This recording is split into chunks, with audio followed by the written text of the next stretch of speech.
Okay, so a teacher has come up from the music department side of things, and we're going to be looking at his question. And like I say, if I'm trying to help him create the alarm matrix, I need to know the type of question it is and the depth and level of the question that it is trying to reach. And is this what he's really trying to find out from the students? And then how that informs and helps him shape the matrix and possibly his program and the way he teaches. So Andrew is going to go through the question, and we'll look at the type of question and see the depth of it. Okay, so this is a Music 1 HSC assessment task. It's a composition assessment within the framework or the musical context of instrument and its repertoire. It's a two-part task where they have to create, so they have to compose a work for an instrument of your choice with an emphasis on the primary instrument, so that reflects the musical context. And then concurrently, they've also got to reflect on the process and answer the question: to what extent do the events within your work and the work as a whole achieve your concept? Okay, so the type of question it is, we can kind of already see the depth, which is the to what extent. So it's the creative process itself where they have to create a concept first. And they have to learn how to create that concept first. Is that right? That's right. Yeah, and then they have to evaluate that work, their work, and hopefully in the skill of doing that, be able to evaluate any work if necessary, as to the extent that that work effectively achieves the purpose for the concept. That's right. I think it's important to mention at this point that it is an HSC task. Mm-hmm. So far in the preliminary course, they've had the experience of analysing pieces of music and other musical contexts. Mm-hmm. So they have had the experience of recognising the concepts of music extensively and using them, as well as understanding different forms of music. Okay, so it's actually not only learning the concept, they've had to learn now how to apply a concept to create a concept. That's right. Okay. See how I'm trying to establish just the level of the question, the depth of the question first, and get the teacher to understand that as well. Yeah. Okay, now we can go in. So to begin with, in creating a matrix, I want to know, so where do you begin? How do you break this up into parts and pieces to be able to look at the question? So the question is create with the concept. So where do you begin? Where do you break it up into its areas? And I would call it name and define, and you've called it identify. Yes. Which is whatever you want to call it, but this informs me. That's right. So to create anything, you obviously need to have an idea, and that idea starts with what we call a musical event, or a motif, or an idea, or just something that links to the concepts of music. So that's where I use the meta language of who, what, when, where the who refers to the instrument that they're going to be using for the event, what is the actual event with regards to the concept, and when is it being played. So it could be the introduction, or the idea that they create could be the first part of a section, of a contrasting section. Essentially, it's any idea that they come up with and when it occurs. So do you think those really establish like the context of their piece? Well, the event that they create is linked automatically to their concept, because initially when they try to create the event, it's going to be linking to whatever ideas or whatever experiences or whatever thoughts they have towards the creation of the piece. Okay, I'll come in here because you have concept first, just to sort of clarify. Do they already know the concept, or will they arrive there? It's a process in terms of they would have thought of a concept before arriving at their first event. Okay. However, the concept may change by the time they get to the end of the process. Because this is actually the still sort of responding side in some respect. Yes. First, yes. Because they're now creating something. They're actually making something. Yes, and appropriating it to whatever ideas they have, whether it's, for example, a romantic piece, a sad piece, a happy piece. Applying that piece. That's right. And so after they create a particular event, so it could, for example, be an ascending arpeggio, by the guitarist Mhm. in the introduction. They then go into exactly what they're going to be doing. So is it a major ascending arpeggio, or is it syncopated? Is it treated in a different way so they can actually look at all the different parts within that event? Okay, so these are the features, characteristics of the event based on examples from the excerpt. Yeah, so for example, they've got the event, and so essentially they're unpacking that event and saying what's inside, what's actually happening, the processes within that to make it possible. So rather than just saying, okay, look, at the most basic level, that guitar is playing an arpeggio. In describe, they're actually talking about, well, it's ascending, it's a major, it's got added notes, it's playing in a swelling dynamic, and, adding all of those elements to actually create the musicality that links to the concept. Okay. We're still in the content area too. We're actually bringing an order to the content. So this is very much an analysis of the ideas that Analytical they have. skills, That's right. So after they go in depth as to what their event is, then essentially they apply the significance of it. So why did they put it there? What's the effect of that musical event on And that's the where we're piece? coming up to this level. Yeah. That's right, yeah. So then they have to, it's more of a reflective process where they look at, well, actually, I've created this ascending major arpeggio. What does that create? And it could create anticipation or a particular mood that links to the concept, or it resolves a particular idea or contrasts. So And that's their intention then. essentially, yeah, or the intention and the effect of this event that they've created. So once they understand the significance of why they've put that event there, they then move on to analyze. And this is the last of the sort of the analytical phase, where it's kind of looking at it as a reflection process individually to the event. So how does the event of the guitar arpeggio impact other layers? So that's looking at it vertically. So if they do have other parts in terms of a melodic layer or a bass layer, or it could be other instruments.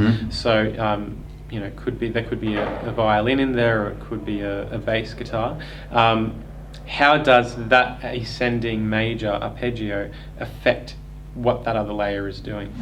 Okay, so you're really talking, to put it in my terms, is this relationship between whatever they need to find the relationship between and is relevant, that's relevant, then they're learning the entirety of the content skills. That's right. Skills that make this content. Yeah, so how has the introduction of this idea, including the significance of it, impacted on other events in the piece or other layers? So that's quite a reflective process when they have to go into detail. When people create, however, that's very much an instant process, an instantaneous process. So when I'm asking the students to compose a work for their instrument, obviously they have to create ideas, and those obviously have particular significance to that. It's very hard to create music in this order. I expect them, when they're creating music, to be jumping around between all of these ideas, because everyone creates differently. But when they respond to it, or reflect on how deep their piece goes, and how sophisticated, how much they've used the concepts of music, that's what I'd like to know. See, that's the study. I bring order to the study of this, and to the earlier comment that it doesn't necessarily happen in this order. That's also what I'm trying to get across with Alarm, is it's a pattern, and everybody's pattern can be different. That's right. So I mean, a person may, for example, not have an idea of a concept and create an event, and so they may just be sitting there playing a scalic pattern, and from that scalic pattern, they may develop it in some particular way and add features to it, and then from that they may decide, oh, that fits into a particular concept. See, what I'm trying to get across, another idea, is that if a student is doing that, that's the self-knowledge. They'll come to the self-knowledge of, oh, that's how this is occurring for me. That's right. in this particular piece, or maybe in any piece. That's right, and that's also part of it. So how is a concept formulated by a student? A concept is formulated by experiences, and also experiences in analysing other pieces or other influences. So in the preliminary course, and also in the HSC course, and in the actual HSC, students have to start by identifying, describing, explaining significance, and analysing, and that's all we're allowed to go up to in the actual HSC. Yes. Simply because we're not allowed to form a judgment or an opinion on. That's in the listening and analysing from the listening. Right. So based on the activities used in classroom, and obviously they go to higher levels, but in their responding, they're only allowed to go to this particular level. Yes. Having said that, and that's all you need in this matrix. That's all you need in this matrix for the analysis of pieces. So they've gone and gone to a very deep level in terms of describing all the features and characteristics possible within events, and seeing how that links to the concept that they've tried to create for reggae music or for 18th century music. So how does this then take us into critically analyse, evaluate, and critically evaluate? That's part of this concurrent idea of creating and reflecting. Because once they've created an idea and seen where it fits into their piece, or into the other layers, they obviously have to decide whether they like that event, or they don't like it, or they need to manipulate it or change it in some way. So I call that the refinement stage. So they've created this, for example, we've got the same idea, the ascending arpeggio. Well, do they like the idea of continuing that ascending arpeggio? Do they like the arpeggio? Do they want to start off doing an arpeggio and then maybe changing to some scalic notes or in stepwise motion later? So it's more about reflecting on the idea they've created and then consequently how effective that is. So this line is so significant because that's up to them. That's right. That's the reflective process. And in here they're trying to see, well, to what extent, not yet to what extent, but does this contribute to what I'm trying to do? Does it undermine what I'm trying to do? I don't know the right words. And those are the words that they can, if they have the vocabulary, that'll help them say, oh, this contributes, this actually serves the purpose. Exactly. And so basically this essentially represents, this is what they did. Yes. This is simply a black and white. This is what happened in the music. This is what an account of specifically the factual natures of what happened. This is what I think about it. Yeah. This is more the personal side. This is my personal reflection of the idea. And so that's what I'm really interested in, because it's a twofold thing, because the reflection, as in terms of a process diary, compositional process diary, it is a document that reflects the creative process and how they've experimented with ideas and arranged ideas and structured their piece.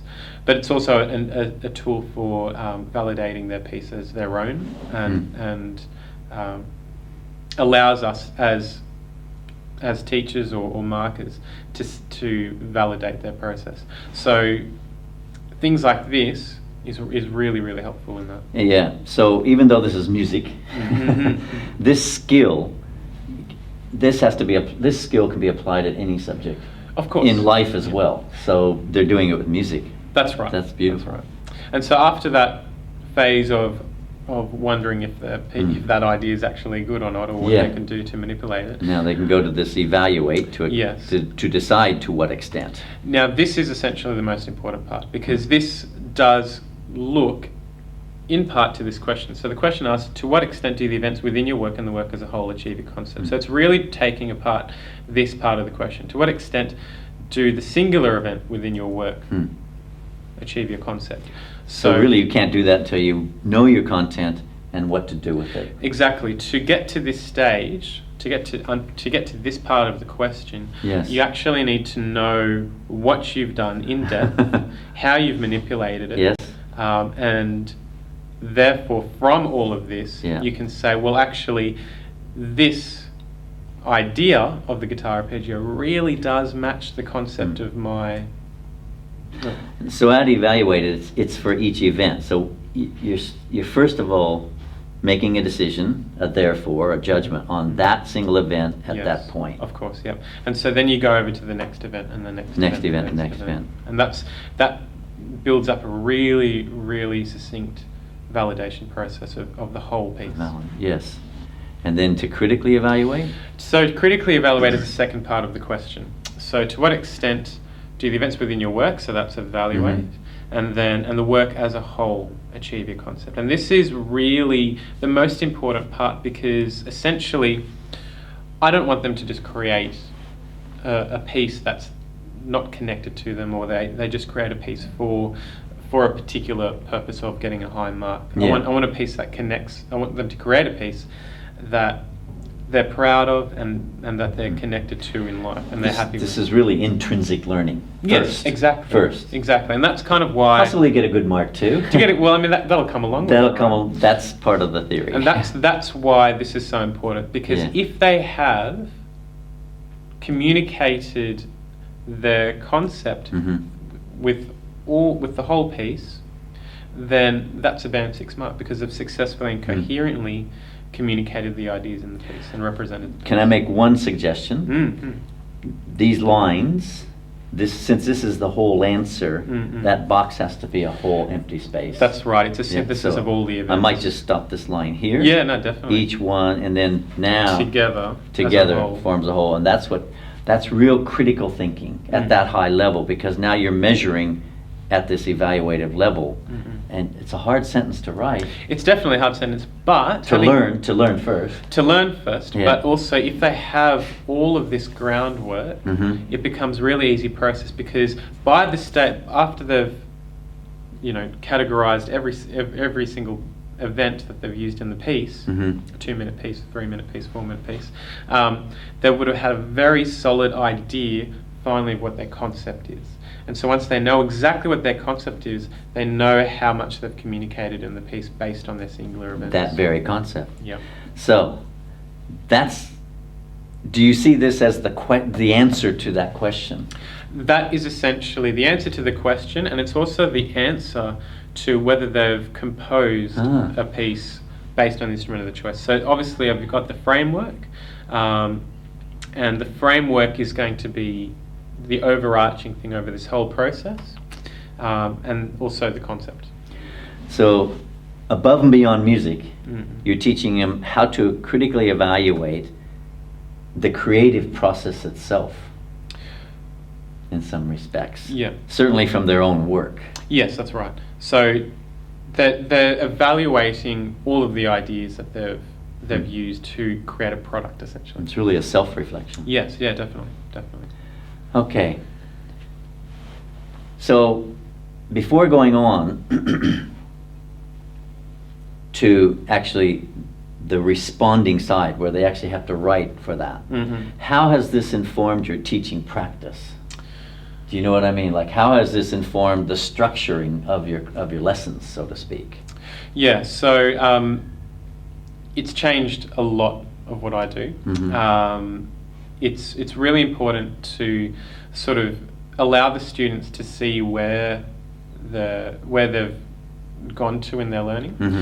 So when we analyse pieces in class, or have classroom activities that promote the idea of improvisation, or creating a baseline on an already in a composition that's been created for them, they have to be able to understand this part, or analytically understand before they even attempt to manipulate the ideas. So do you give them pieces to listen to? Is that so obviously influences come into it, but then they also take part in creating. Once they get an understanding of what that genre or period is, or the style is, then they take part in activities where they're trying to appropriate an idea towards that concept. In this particular example, I'm asking them to create their own concept, but obviously their own concept can only be formed based on experiences that they've had. Throughout the implementation of this, I'd be talking about, or giving them experiences in creating ideas within concepts that have already been created. So it's kind of, I don't know if this is right, but in my language, if this is an assessment as learning task, then they would have already had learned the modeling. They've already seen the modeling of how to learn from other pieces, from themselves, from you, from the case studies, so to speak, of other ones, and now they have to apply it to their own. That's so right. essentially, they end up teaching themselves. Yeah, well, they have the capacity to manage their own learning because they are able to document in a structured way and in a very organised way all of the different elements that they need to get up to, so they can unpack a question.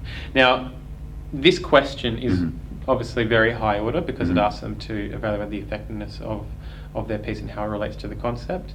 In the HSC, they don't have to do that, but at least they know, as a model, how much they need to get up to. How much they have to get to. In terms of their experiences in an HSC, if they do get a question that asks them to get to a particular point, they will be able to unpack the question because they've had the experience of getting up to that point.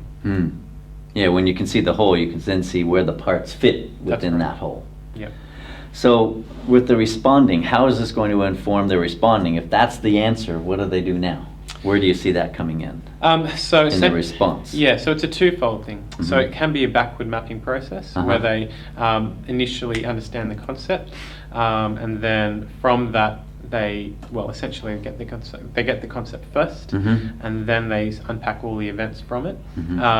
They can show ideas of how they've manipulated the events and how they've created and experimented with events. But also they can do it within a sequence. So, which is why I've gone to the second part, because on top of creating the concept, they've also got to they also have to fit it within the musical context of instrument and its repertoire, which is the topic. The topic, yeah. So the question says, as part of the composition, students are required to research each instrument that has been incorporated into their composition. Research should include the following for each instrument. So I've started off at the beginning, essentially. So what is the history? Guiding them. Exactly. Guiding them through the context. Yeah. Because this is a means to get to them to get to a concept. Yes. Initially. So what is the history of the instrument, which is identify. When or where was the instrument first utilised? Again, identify. What is the pitch range and tone quality that can be achieved within the instrument? Again, we're looking at identify with slight shades of describe because they're looking at particular aspects of the instrument, tone quality. Explain the effect of the instrumental techniques that can be utilised and how they are notated. So this one's a really nice one because that's the real meta language of your subject. Yeah, that's right. So how they are notated is obviously we're looking at the describe, but explain the effect of the instrumental techniques. We're looking at the significance and the effect of what the instrument can do. And finally, analyse the music of ensembles and groups that utilise the instrument. And that's really important because that's what we talked about before in terms of the influences on their concept. So they're going to be going right up to this stage, analyse. That's that relationship again. That's right. Yeah. And they're going to be looking at how pieces have been created using events to fit that particular genre or style's concept. So how bands and ensembles have utilised the instrument. So essentially it's guiding them to a smaller idea of what their concept would be through the context of instrument. That's right. So they arrive at this conclusion, which then comes around to inform their written response. I noticed you've used color coding. Has that helped? Yes, very much so. And it's been a twofold thing as well because color coding in terms of the learning process and guiding students to more intense colors. Because brown obviously is a very basic colour. But in terms of giving feedback, it's been extremely helpful in terms of allowing students to see what they've actually. And you think have managed what they're doing? Yeah, or if they're focused so much on one and actually left out another. So activities like highlighting what they've done and highlighting their answers and seeing where they're focused on and where they've left colours out is a really that's part of the metacognitive process. Yep. So and obviously in relation to the question as well, seeing what what colours that I've actually put into the question and how high my question's gone. Oh, So it's, in terms of as a feedback for me as a teacher, it allows me to really see, well, actually, what have I asked the students to do and where do I want the students to get up to? Those colors should be present more or less. Yeah. In the response. In the response, definitely. Yeah. Well, that's what I'm looking for in the response. Okay. I guess now what should happen sometime is to see this in actual practice within the classroom. That's another topic or another series perhaps. Yeah. But that's what we would like to see. Okay, thank you, Andrew. I think you. that works well. All right.